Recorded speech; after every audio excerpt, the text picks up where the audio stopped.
What's going on, sports card hobby family? We are back again, another sports card video in the underground volcano lair, aka my brother-in-law's house. We're over here for Thanksgiving. Happy Thanksgiving holiday to those in the US. But hey, we don't take days off here, friends. Even on a holiday week, we are here. Huge shout out to today's video sponsor, COMC.com, your home for buying, selling, and flipping all the hottest trading cards. Their consignment marketplace now home to over 33 million cards from baseball's biggest stars like Shohei Ohtani, Aaron Judge, Mookie Betts, and Marvel favorites like Spider-Man, Thor, and Captain America. COMC has something for every type of collector, so make sure to visit my links down below, the COMC.com links, to take you there. It's a good time. All right, today we're going to talk about Topps and Panini and their lack of care for the secondary market prices for cards. So I know a lot of times there's people, whether it be collectors, speculators, gamblers, investors, whatever it is, there's some confusion around, print runs and why are print runs high and this and that. Keep in mind that Michael Rubin said when he wants to 10x the hobby, he said 10x the number of collectors. And what he means by that is really their target audience is not speculators for cards on the secondary market. Their number one priority is to sell new product. That is the number one. Nothing matters more than selling new product. You see these Dave and Adams bounties that are coming out. These are marketing tactics to sell more product. They want to sell this stuff out. Now, I know that Fanatics bought PWCC because sure, they want a piece of the pie. They want a piece of that secondary market pie. But on the manufacturing side, the only thing they care about is selling the most product that they possibly can, and that means more profits, obviously, for all involved, for their stakeholders, which, if you look, their stakeholders now also include, the players, the league. Everyone wants to sell as much as possible, and they need more and more collectors to do so because speculators are going to look at this, speculators, investors in quotation marks, entrepreneur.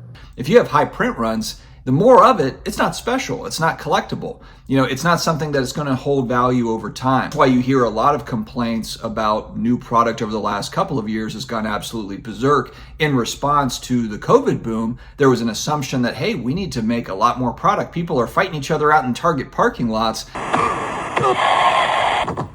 to get blaster boxes. We need to really crank this out. Pokemon did the same thing where, there was scalping going on with Pokemon box prices. And so what did the Pokemon company do in response? They printed 9 billion cards in 2021 and then 10 billion cards in 2022. There's never been more Pokemon cards that have been made than over the last couple of years, and it's not slowing down. So, and for those of you that are my age, you remember kind of something similar to this in the early 90s when they printed this stuff to the absolute moon. The 90s was a decade where collectibles, there was a lot of collectibles where, you bought something and it said like collector's item, collector's edition. If something says, rule of thumb for me, if something says collector's edition or collector's item on the front of it, it's a thing where, they made a ton of them, but you didn't really have a way to really track where everything was. So you didn't know how much there was. It was interesting. Interesting time. Going back, Topps, Panini, their main customer really is the collector/gambler. The collector, because they just want to collect the stuff. They're not worried about long-term value of anything. They're not worried about secondary market price. Really, if you're just opening packs and you're throwing it in a binder and you just do not care whatsoever. You take the card and put it in the sleeve. And then also the gambler, because they're buying into the breaks, they're opening the packs, but they don't necessarily care about, the actual stuff. Oh, we got a good card. Great. We'll sell it and then we'll gamble some more. We'll open up some more boxes and we'll buy into more breaks. So their main customers that they're targeting are collectors and gamblers. That's just the way that it is. Speculators that are looking for long-term value or even kind of short-term value in 2 to 5 years, if we're looking at kind of a short-term, more of a short-term time frame, they're going to look at this new product as, hey, this is too far gone. I'll use an example for Prism. I collect Prism football cards, speculate as well, because I do care about future value for the stuff. I really don't go beyond 2020. Actually, really for me, 2018 mostly is the cutoff, and they did make a lot of cards in 2018 with a lot of parallels in Prism. But once you get to 2020 and then you move forward from there, and for me, I'm only looking at gold Prism, or I like the look of the gold shimmer. They're both out of 10. So those are really the ones that I look for, and it's mainly Saints players. I'm not, this kind of worked out for me because I buy Tom Brady, but I will not buy Tom Brady in a Bucs uniform. And that started in 2020. He was in Bucs uniform on cards 2020 and forward. So I don't want those cards anyway. But what I'm looking for, like, 2021 Prism Gold, True Gold for Drew Brees. Like, that's a card that I would like to own.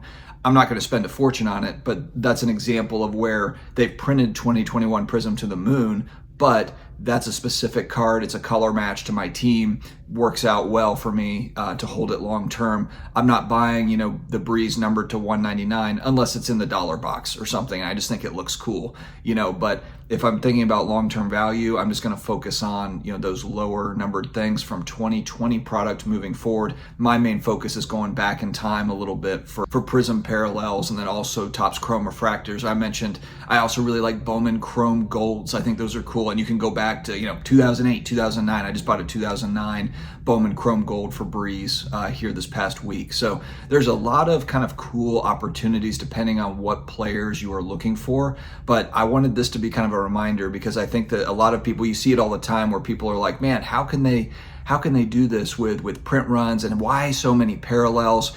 It's because they don't care about the future values. They don't care about that. The only thing they care about is selling this year's product. That's it.